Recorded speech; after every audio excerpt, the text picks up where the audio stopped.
The death of Pope Francis exposes the Vatican's greatest fear, true change.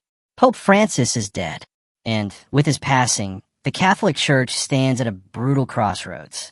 This conclave is not just about choosing a successor. It is a referendum on the Vatican's own soul. Will the Church finally reflect its global reality, or will it once again retreat into the whiteness of its past?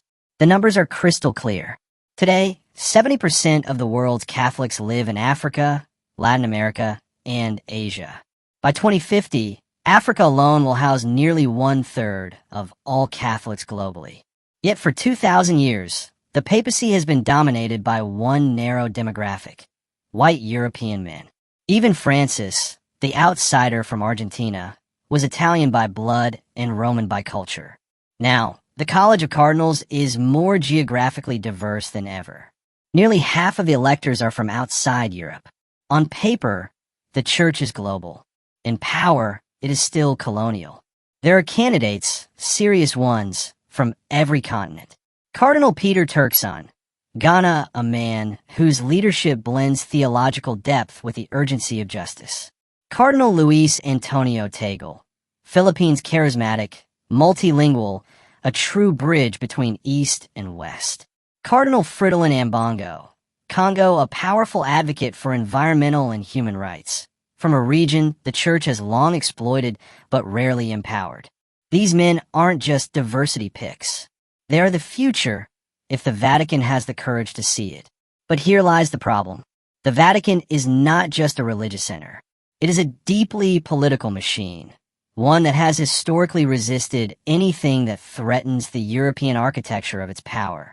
Behind the marble walls, tradition is too often the polite word for fear. Stability too often masks prejudice. Choosing a black or Asian pope would be a tectonic shift, not just symbolic but operational. It would mean that Catholic priorities would no longer be dictated by European anxieties.